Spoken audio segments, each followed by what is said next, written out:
Israeli বিমান হামলায় প্রায় বিপর্যস্ত লেবাননের রাজধানী বৈরুতের জনজীবন। গেল মাসে দেশটিতে হেজবুল্লাহ দমনের নামে অভিযান শুরুর পর থেকে বৈরুতে এত বড় হামলার মুখোমুখি হয়নি। বৈরুত ছাড়াও দেশটির দক্ষিণাঞ্চলে ইসরায়েল সীমান্ত লাগোয়া অঞ্চল গেল 2 সপ্তাহ ধরে টানা হামলা শিকার হচ্ছে। চলছে স্থল অভিযানও। শনিবারের হামলায় 23 নাগরিকের মৃত্যুর কথা জানিয়েছে লেবানন সরকার। লক্ষাধিক লেবানিজ বাস্তুচ্যুত হয়ে দেশটির উত্তর অংশে আশ্রয় নিয়েছেন। এদিকে ফিলিস্তিনের গাজায় আরও 26 জন মারা গেছেন। হামাস বলছে দেইল এল বালাহ এলাকায় মসজিদ, স্কুলে হামলায় এসব প্রাণহানি হয়েছে। এদিকে ইসরায়েলি সব রকম অস্ত্র বিক্রি সাময়িকভাবে স্থগিত করার নির্দেশ দিয়েছেন ফ্রান্সের প্রেসিডেন্ট ইমানুয়েল ম্যাক্রো।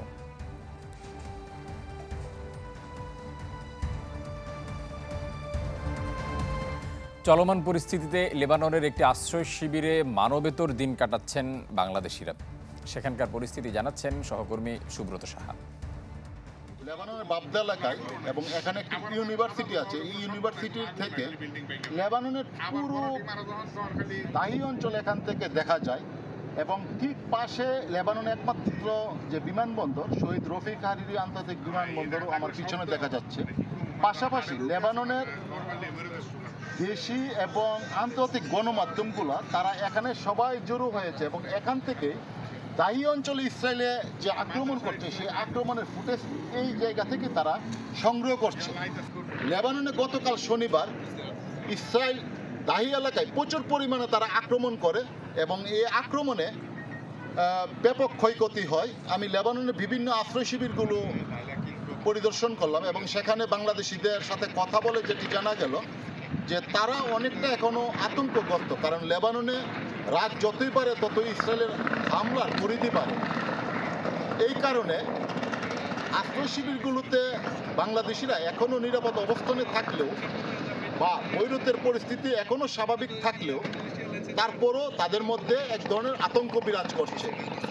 ইতিমধ্যে আতঙ্কগ্রস্ত হয়ে অনেক প্রবাসী বাংলাদেশি ফেরত যেতে চাইলেও লেবাননের সাথে বাংলাদেশের সকল ফ্লাইট বন্ধ থাকার কারণে তারা বাংলাদেশে যেতে পারছে না। ইতিমধ্যে এই বিষয়ে বাংলাদেশ দূতাবাস ইতিমধ্যে আন্তর্জাতিক অভিবাসী সংস্থা IOM, বাংলাদেশের পররাষ্ট্র মন্ত্রণালয়, বাংলাদেশ সরকার বিভিন্ন জায়গায় তারা যোগাযোগ অব্যাহত রাখছে।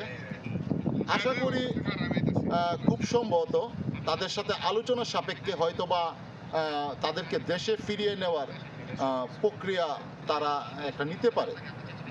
তবে বাংলাদেশ দূতাবাস ইতিমধ্যে যে সকল প্রবাসী বাংলাদেশি আশ্রয় শিবিরগুলোতে আছে তাদেরকে সার্বিক সাহায্য সহযোগিতা করছে। যে সকল প্রবাসীরা এখনও বিভিন্নভাবে ক্ষতিগ্রস্ত আছে তাদের ব্যাপারে খোঁজখবর নিচ্ছে। তবে এই মুহূর্তে প্রবাসীদের যে দাবি সেটি হলো তারা লেবাননের এই পরিস্থিতি, দুর্যোগময় পরিস্থিতি কবে শেষ হবে, কবে তারা স্বাভাবিক জীবনে ফিরে যাবে, কবে নাগাদ তারা আবার নতুন উদ্যমে এই প্রবাসে কাজ শুরু করতে পারবে, সেই বিষয়ে তারা অনেকটা চিন্তিত। ইতিমধ্যে তাদের যে পরিবারগুলো আছে বাংলাদেশে তারাও কিন্তু এক ধরনের উদ্বেগ উৎকণ্ঠার মধ্যে দিন কাটাচ্ছে এবং ফোন করে তাদের সাথে যোগাযোগ অব্যাহত রাখছে। তারপরও প্রবাসীরা চায় যে লেবাননে এই ইসরায়েলি আগ্রাসন বন্ধ হোক, স্বাভাবিক জীবন ফিরে আসুক। এই ছিল লেবানন থেকে আমার সর্বশেষ তথ্য।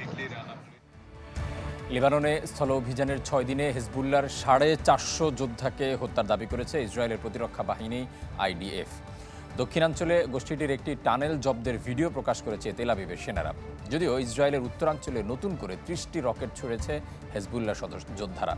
সীমান্ত সংঘাতে বেশ কয়েকজন IDF সেনা নিহত হয়েছে বলে দাবি গোষ্ঠীটির। হামাসের মতোই এবার হেজবুল্লাহকে ধ্বংসের মিশনে নেমেছে নেতানিয়াহু বাহিনী। পেজার বিস্ফোরণে বহু যোদ্ধাকে পঙ্গু করার পর হেজবুল্লাহ প্রধান নাসরুল্লাহ সহ একাধিক জ্যেষ্ঠ নেতার প্রাণ গেছে ইসরায়েলি হামলায়। ধারণা করা হচ্ছে নাসরাল্লাহর পর তার সম্ভাব্য উত্তরসূরি হাশিম সাফিউদ্দিনকেও হত্যা করেছে দখলদাররা। বৃহস্পতিবার হেজবুল্লাহ নেতাদের এক বৈঠকে ভয়াবহ হামলা চালায় জায়নবাদী সেনারা। এরপর থেকেই সাফিউদ্দিনের সাথে আর যোগাযোগ করা সম্ভব হয়নি। ইসরায়েল বলছে হামলায় মৃত্যু হয়েছে হেজবুল্লাহর পরবর্তী প্রধানের। হাশিম সাফিউদ্দিন ছিলেন নাসরাল্লাহর দূর সম্পর্কের ভাই ও ধর্মীয় ব্যক্তিত্ব। নিজেকে হযরত মুহাম্মদ সাল্লাল্লাহু আলাইহি সাল্লামের বংশধর হিসেবেও দাবি করতেন তিনি। লেবাননের দক্ষিণাঞ্চল সহ বৈরুতেও হেজবুল্লাহ কমান্ডারদের লক্ষ্য করে হামলা চালিয়ে আসছে ইসরায়েল। স্থল অভিযান শুরুর পর 6 দিনে প্রায় 450 হেজবুল্লাহ যোদ্ধাকে হত্যার দাবি করেছে তেল আবিব, যাদের মধ্যে 30 জনই গোষ্ঠীটির বিভিন্ন পর্যায়ের কমান্ডার। ইসরায়েলি প্রতিরক্ষা বাহিনী বলছে, এরই মধ্যে লেবাননের দক্ষিণ থেকে উত্তরে পালিয়ে গেছে গোষ্ঠীটির প্রায় অর্ধেক সেনা। দক্ষিণাঞ্চলে সশস্ত্র গোষ্ঠীটির টানেল জব্দের ভিডিও প্রকাশ করেছে আইডিএফ। হেজবুল্লাহকে পুরোপুরি ধ্বংস না করা পর্যন্ত অভিযান চলমান থাকবে বলে হুঁশিয়ারি দিয়েছেন ইসরায়েলের সেনাপ্রধান লেফটেন্যান্ট জেনারেল হার্জি হালেভি। যদিও সীমান্তে হেজবুল্লাহ যোদ্ধাদের প্রতিরোধের মুখে পড়ছে আইডিএফ, বারবার সীমান্তের বিভিন্ন অংশ দিয়ে স্থল বাহিনী নিয়ে ঢোকার চেষ্টা করেও ব্যর্থ হচ্ছে জায়নবাদীরা। নতুন করে উত্তর ইসরায়েলে 30টি রকেট ছুড়েছে হেজবুল্লাহ। ওয়ালিউল্লাহ ফারুক, চ্যানেল 24। ফিলিস্তিনে ইসরায়েলি আগ্রাসনের 1 বছর কাল দীর্ঘ এই সময় বিন্দুমাত্র বদলায়নি ফিলিস্তিনিদের ভাগ্য, বরং আরও চড়াও হয়েছে জায়নবাদীদের হামলা। তবে দেশে দেশে ফিলিস্তিনিদের পক্ষে বলিষ্ঠ হয়েছে আপামর জনতার কণ্ঠস্বর। বিক্ষোভে নেমেছেন লাখো মানুষ। ইসরায়েলে অস্ত্র সরবরাহ বন্ধ ও আগ্রাসনের অবসান চান তারা। 1 বছর ধরে গাজায় ইসরায়েলের আগ্রাসনকে একচোখা সমর্থন দিয়ে আসছে বিশ্বের কেউকেটা রাষ্ট্রপ্রধানরা। তবে সেই সমর্থনে সুর মেলায়নি সেসব রাষ্ট্রের আপামর জনগণ, বরং মিছিল সমাবেশে বিক্ষোভে বিদ্রোহে ফিলিস্তিনের পাশে পুরো বিশ্ব। এই নির্বিচার হত্যাযজ্ঞ দেখে বেশি দিন চুপ থাকতে পারেনি গাজাবাসী। দলে দলে পথে নেমে আসেন আরব থেকে যুক্তরাজ্য, ইতালি, ফ্রান্স, জার্মানি সহ বিশ্বের বহু দেশের মানুষ। ইসরায়েলের কাছে অস্ত্র সরবরাহে নিষেধাজ্ঞার দাবি তাদের। সেই সাথে চান যুদ্ধবিরতি ও নেতানিয়াহুর পদত্যাগ। ইসরায়েলিদের অস্ত্র দেয়া বন্ধ করতে হবে।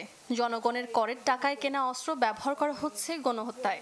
প্রতিটি দেশের উচিত গণহত্যা রুখে দেয়া। সরকার যদি কোনো পদক্ষেপ না নেয় আমরা দমে যাব না। ফিলিস্তিনিদের পক্ষে আমাদের সংগ্রাম চলবে।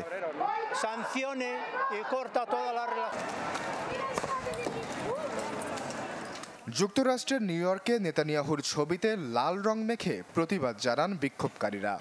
টাইমস স্কয়ার ছেয়ে যায় ফিলিস্তিন ও লেবাননের পতাকায়।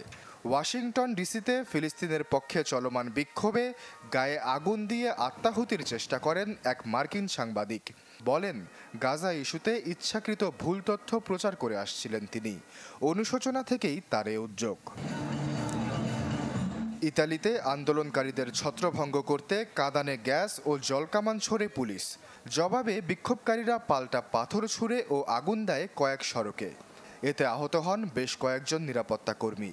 লন্ডনেও হয়েছে বিক্ষোভ সংঘর্ষ। ডাউনিং স্ট্রিট থেকে আটক করা হয় বেশ কয়েকজনকে। তেল আবিবে বেশ কিছু সড়ক বন্ধ করে দিয়েছে সাধারণ ইসরায়েলি। জার্মানি ও প্যারিসে শান্তিপূর্ণ সমাবেশ করেন ফিলিস্তিন ও লেবাননপন্থীরা। আশ্বাস চৌধুরী, চ্যানেল 24। দৈনন্দিন জীবনে যা কিছু প্রয়োজন তা এক ছাতার নিচে নিয়ে আসার প্রচেষ্টা চালাচ্ছে উবার অ্যাপ। অ্যামাজনের সাথে পাল্লা দিতে উবার ইটস, উবার ড্রাইভার প্ল্যাটফর্মের পাশাপাশি নতুন করেছে খুচরা বিক্রি ও সরবরাহ। তথ্য বলছে, গেল 7 মাস আগেই প্রথমবারের মতো $1 বিলিয়ন মুনাফা ছুঁয়েছে প্রতিষ্ঠানটি। গাড়ির মালিক না হয়েও যাত্রী সেবা পরিচালনার ব্যবসা নিয়ে 2009-এ যাত্রা শুরু করে উবার। প্রথম থেকেই ব্যবসার মডেলের ভিন্নতায় নজর কাড়লেও ধীরে ধীরে বাড়ছে তাদের পরিধি। এবার যুক্তরাষ্ট্রে খাবার সরবরাহ ও খুচরা বাজার দখলে চলছে তাদের আয়োজন। পাল্লা দিচ্ছে অ্যামাজনের সাথে। বিশ্বব্যাপী প্রতি ঘন্টায় 10 লাখেরও বেশি মানুষ উবারের রাইড শেয়ারিং ও ডেলিভারি অ্যাপ ব্যবহার করে যাচ্ছে। 7 মাস আগেই প্রতিষ্ঠানটি প্রথমবারের মতো ছাড়িয়েছে $1 বিলিয়ন মুনাফা, যাকে উবার বলছে ইনফ্লেকশন পয়েন্ট। তথ্য বলছে, গেল 3 মাসে উবারের বুকিং বেড়েছে 19%। মহামারীর পর বেড়েছে উবার চালকদের মজুরির পরিমাণও। ব্যয় ছাড়া আগে ঘন্টা প্রতি যা ছিল $20 থেকে $21, এখন তা বেড়েছে 120%। ফ্লাইট, ট্রেন, স্কুটার এমনকি ইয়ট পরিবহনের পাশাপাশি 2015 সালে উবার চালু করে তার দ্বিতীয় অ্যাপ উবার ইটস, যাতে খাবার থেকে শুরু করে মুদি পণ্য অর্ডার করতে পারেন ক্রেতারা। যুক্তরাষ্ট্রের সেফোরা, ওয়ালমার্ট, অ্যাপল, ম্যাকডোনাল্ডস ও টেস্কোর মতো প্রতিষ্ঠানগুলোর পণ্য পরিবহনের কাজ করছে উবার। প্রতি মাসে গ্রাহকরা বিনামূল্যে সরবরাহ ও ছাড় সহ বিশেষ সুবিধা পেতে খরচ করেন $10। সাথে রয়েছে বিজ্ঞাপনের ব্যবসাও, যাতে আলাদাভাবে $1 বিলিয়ন আয় উবারের। উবারের কাছে অ্যামাজনের মতো সুবিধা না থাকলেও পণ্য অর্ডারের কয়েক ঘন্টার মধ্যেই পৌঁছে দিতে এগিয়ে প্রতিষ্ঠানটি, যাকে চীনের সুপার অ্যাপগুলোর সাথে তুলনা করছেন বিশ্লেষকরা। হাজারো ব্র্যান্ডের পণ্য সরবরাহকারী এই অ্যাপ এবার অ্যামাজনকে টেক্কা দিতে পারবে কিনা তা সময়ের দাবি। নাদিয়া ইসলাম তুলি, চ্যানেল 24।